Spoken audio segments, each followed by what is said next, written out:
Assalamualaikum warahmatullahi wabarakatuh.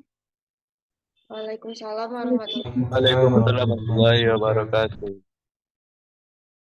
Kami dari kelompok 1 yang beranggotakan Mutia Putri, M. Fadel, Nakita Auzilia Syahputri, Pristaida Putri, Regina Leria, Syahrul Ramadan, dan Saiful Kabir.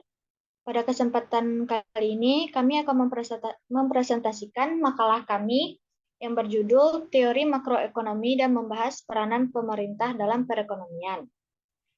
Teori makroekonomi membahas fenomena ekonomi dalam skala keseluruhan, termasuk pertumbuhan ekonomi, inflasi, pengangguran, dan stabilitas mata uang.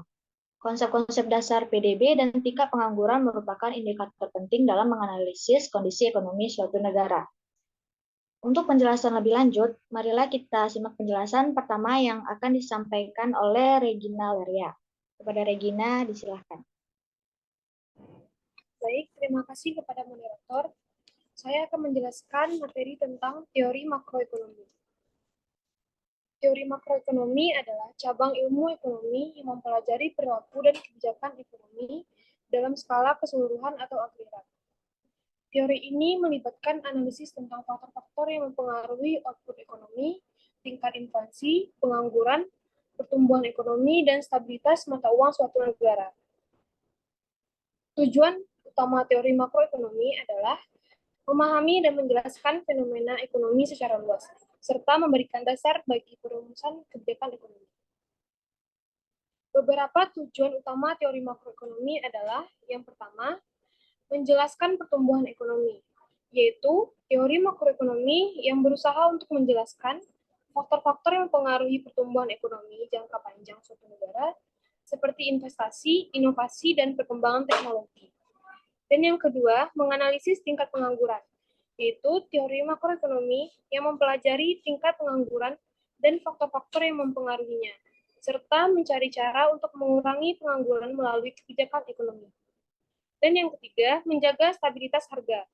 Teori makroekonomi ini berusaha untuk memahami inflasi dan tingkat inflasi yang berkelanjutan, serta menganalisis kebijakan yang dapat mengendalikan inflasi dan menjaga stabilitas harga.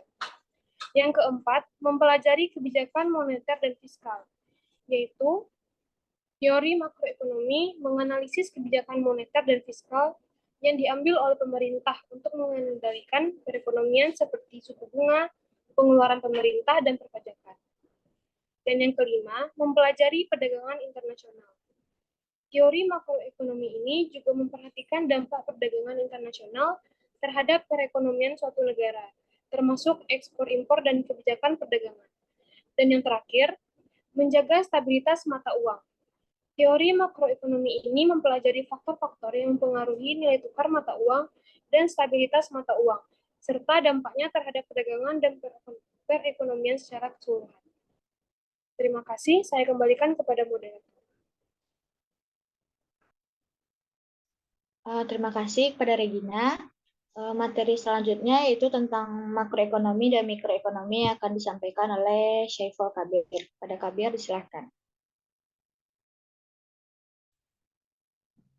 Terima kasih pada moderator yang telah memberikan kesempatan. Yang pertama adalah perbedaan antara makroekonomi dan mikroekonomi. Makroekonomi adalah teori yang mempelajari perilaku dan kebijakan ekonomi dalam skala agregat atau keseluruhan perekonomian, yang mana itu akan melibatkan analisis tentang fenomena ekonomi yang melibatkan seluruh negara atau wilayah, seperti pertumbuhan ekonomi, inflasi, pengangguran, dan perdagangan nasional. Makroekonomi adalah teori yang lebih berfokus pada kebijakan fiskal, kebijakan moneter, dan kebijakan ekonomi makro lainnya yang mempengaruhi perekonomian secara keseluruhan. Sedangkan teori makroekonomi itu lebih mempelajari perilaku individu, rumah tangga, dan perusahaan dalam pengambilan keputusan ekonomi. Fokusnya adalah pada harga relatif, alokasi sumber daya, dan interaksi antara penawaran dan permintaan di pasar. Mikroekonomi lebih terperinci dalam analisisnya dan membahas topik seperti teori permintaan, produksi, dan teori pasar. Terima kasih. Baiklah, itu tadi materi tentang makroekonomi dan mikroekonomi. Materi selanjutnya yaitu tentang komponen utama dalam teori makroekonomi yang akan disampaikan oleh Syahrul Ramadan. Pada Heru, disilahkan. Baik, terima kasih kepada moderator. Sini saya akan menjelaskan materi tentang komponen utama dalam teori makroekonomi. Yang pertama adalah produk domestik bruto atau disingkat PDB. Produk domestik bruto adalah ukuran nilai total barang dan jasa yang dihasilkan dalam suatu negara dalam jangka waktu tertentu. Yang kedua adalah inflasi. Inflasi adalah kenaikan umum dan berkelanjutan dalam harga barang dan jasa. Yang ketiga, pengangguran, yaitu jumlah orang yang tidak memiliki pekerjaan dan aktif mencari pekerjaan. Yang keempat, permintaan agregat dan penawaran agregat. Permintaan agregat mencakup total pengeluaran masyarakat untuk barang dan jasa, sedangkan penawaran agregat yaitu mencakup total produksi dalam perekonomian. Yang kelima, stabilitas mata uang. Stabilitas mata uang mengacu pada keadaan ketika nilai tukar mata uang suatu negara relatif stabil dalam jangka waktu yang lama. Stabilitas mata uang penting dalam perdagangan internasional dan investasi, serta menjaga daya beli konsumen dan stabilitas ekonomi dalam negeri. Sekian, saya kembalikan kepada moderator. Terima kasih kepada Heru. Materi selanjutnya yaitu tentang faktor-faktor yang mempengaruhi perekonomian secara makro yang akan dibacakan oleh Nakita. Pada Uji, dipersilakan. Baik, terima kasih kepada moderator. Saya akan menjelaskan tentang faktor-faktor yang mempengaruhi perekonomian secara makro. Yang pertama, konsumsi dan tabungan. Konsumsi mengacu pada pembelian barang dan jasa oleh rumah tangga. Tabungan adalah bagian dari pendapatan yang tidak dikonsumsi dan disimpan untuk digunakan di masa depan. Yang kedua, investasi. Investasi mencakup pengeluaran untuk membeli barang modal dan meningkatkan kapasitas produksi dalam perekonomian. Investasi ini berperan penting dalam meningkatkan pertumbuhan ekonomi jangka panjang dan menciptakan lapangan kerja baru. Yang ketiga, yaitu pengeluaran pemerintah. Pengeluaran pemerintah melibatkan pengeluaran yang dilakukan oleh pemerintah dalam bidang seperti infrastruktur, pendidikan kesehatan, dan pertahanan. Pengeluaran pemerintah dapat mempengaruhi tingkat permintaan agregat dan pertumbuhan ekonomi. Selanjutnya, ekspor dan impor. Ekspor adalah penjualan barang dan jasa ke luar negeri, sedangkan impor adalah pembelian barang dan jasa dari luar negeri. Kegiatan ekspor dan impor berdampak pada neraca perdagangan suatu negara, pertumbuhan ekonomi, dan nilai tukar mata uang. Yang terakhir, kebijakan moneter dan fiskal. Kebijakan moneter mencakup pengaturan suku bunga, cadangan bank sentral, dan operasi pasar terbuka oleh bank sentral untuk mengendalikan pasokan uang dan mempengaruhi tingkat inflasi serta pertumbuhan ekonomi. Kebijakan fiskal melibatkan pengaturan pengeluaran dan perpajakan oleh pemerintah untuk mempengaruhi tingkat pengeluaran agregat dan mengatur kebijakan ekonomi. Sekian dari saya kembalikan kepada moderator. Terima kasih pada Uji. Selanjutnya yaitu materi tentang peran pemerintah dalam perekonomian yang akan disampaikan oleh Mutia Putri. Pada Mutia, silakan.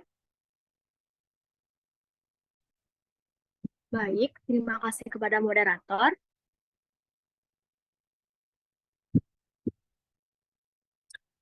Saya akan menjelaskan tentang peran pemerintah dalam perekonomian.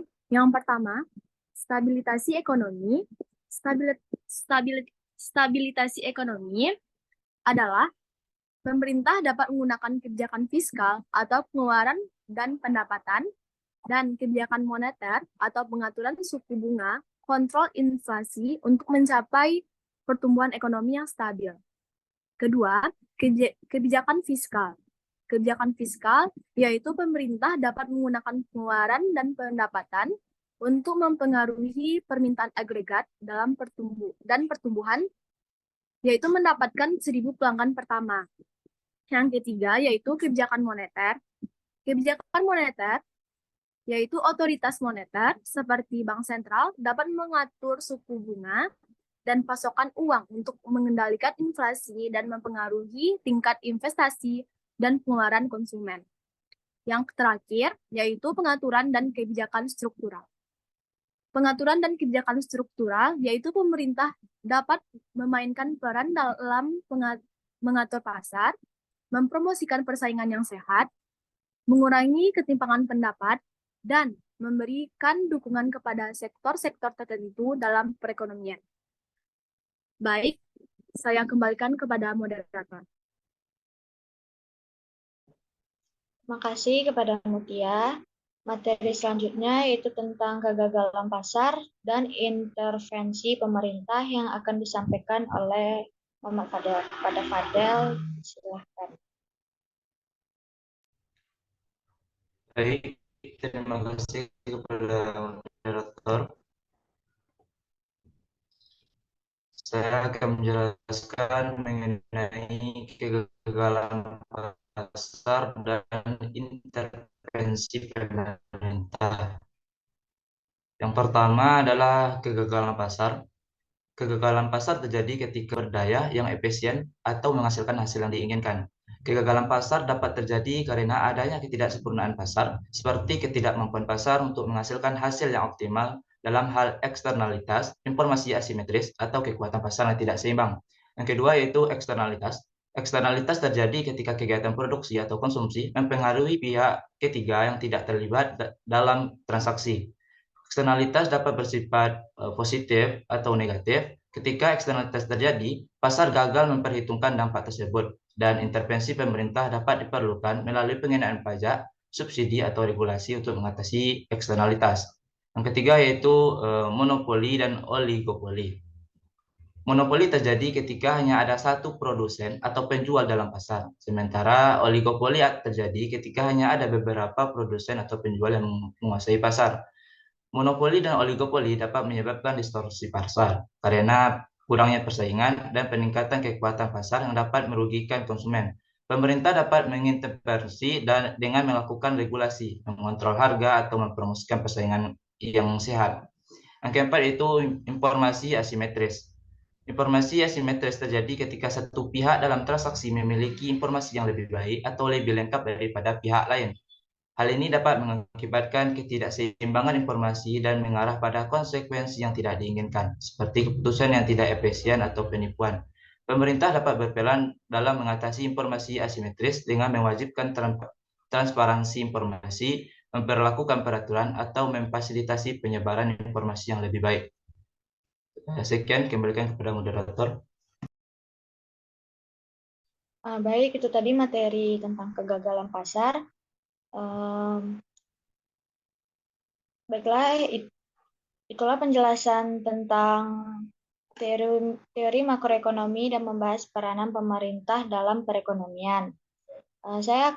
Kami akan membuka sesi diskusi. Bagi teman-teman yang ingin bertanya, dipersilahkan.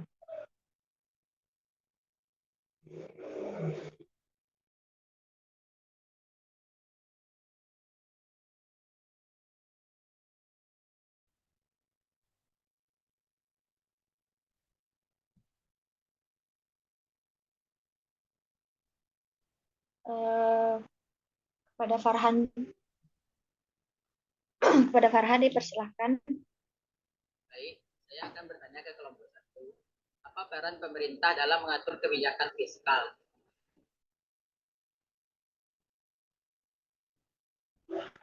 Baik, terima kasih Farhan.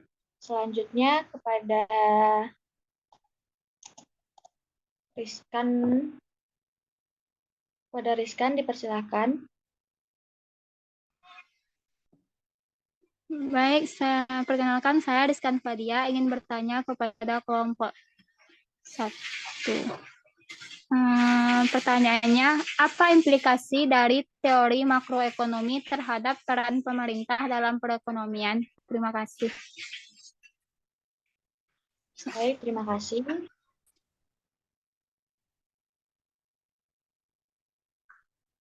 Selanjutnya kepada Sofi dipersilahkan. Baik, pertanyaan dari saya, mengapa peran pemerintah dalam perekonomian penting? Terima kasih atas pertanyaannya, Sofi. Kami akan mendiskusikan jawabannya dulu, jadi beri waktu sekitar 10 menit.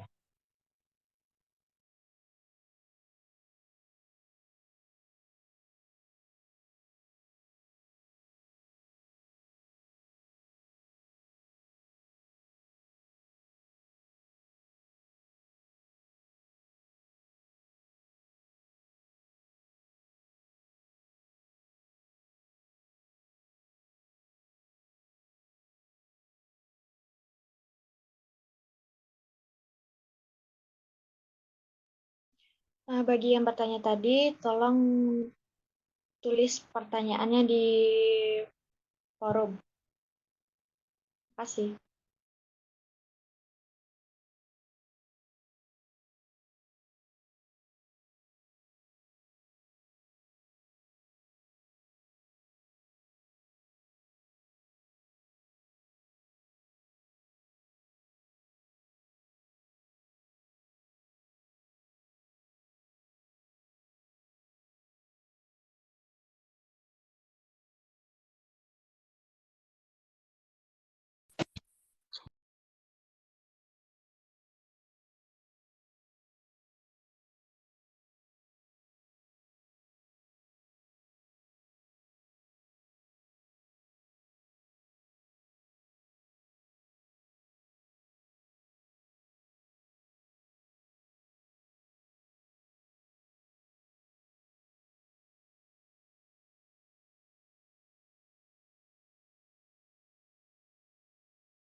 Baiklah, pertanyaan dari Rizkan, apa implikasi dari teori makroekonomi terhadap peran pemerintah dalam perekonomian? Akan dijawab oleh Saiful Kabir. Kepada Kabir, disilakan.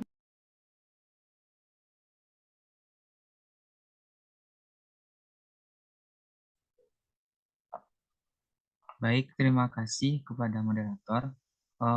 Saya akan menjawab pertanyaan dari Rizkan Padia. Apa implikasi dari teori makroekonomi pemerintah dalam perekonomian? Jadi, teori makroekonomi memberikan dasar bagi pemerintah untuk merancang kebijakan ekonomi yang dapat mempengaruhi pertumbuhan ekonomi, stabilitas, dan distribusi pendapatan dari dalam perekonomian.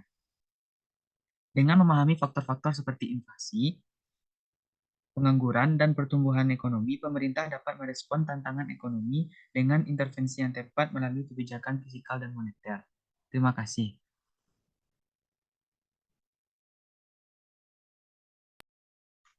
Bagaimana dengan Rizkan? Apakah sudah jelas?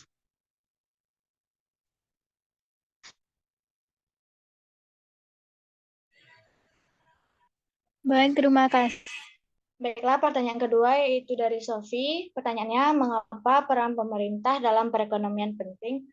Akan dijawab oleh Mutia. Kepada Mutia, disilakan. Baik, terima kasih moderator. Saya akan menjawab pertanyaan dari Sofi, yaitu mengapa peran pemerintah dalam perekonomian penting? Karena pemerintah memiliki perekonomian karena adanya kegagalan pasar dan ketidaksempurnaan yang dapat mengganggu keseimbangan dan efisiensi ekonomi. Pemerintah dapat mengintervensi dengan kebijakan ekonomi untuk mempromosikan pertumbuhan ekonomi, mengendalikan inflasi, dan mengurangi ketimpangan sosial.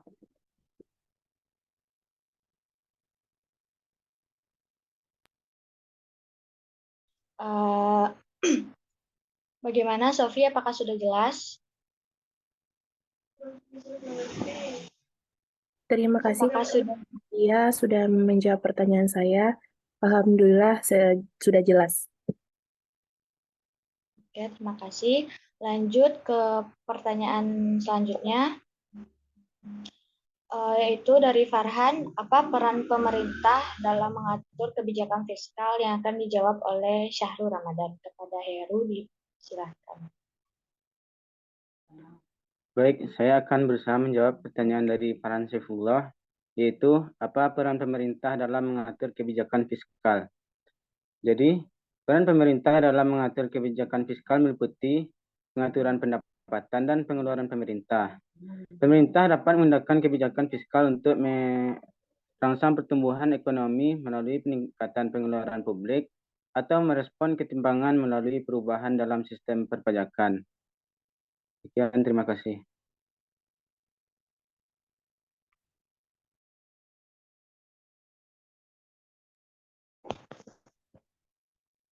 Baiklah.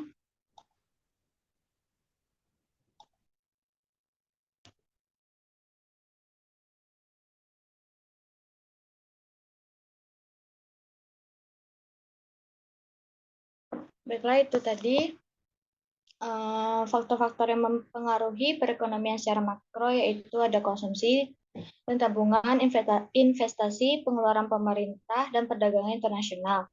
Serta kebijakan moneter dan fiskal juga memiliki peran penting dalam mengatur aktivitas ekonomi. Peran pemerintah dalam perekonomian pemerintah adalah memainkan peran krusial dalam perekonomian melalui kebijakan fiskal dan moneter.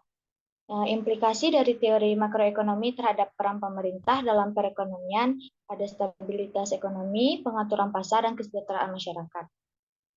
Sekian dari kelompok kami.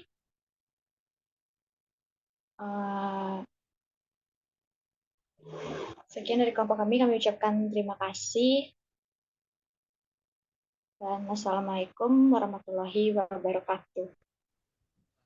Waalaikumsalam warahmatullahi wabarakatuh.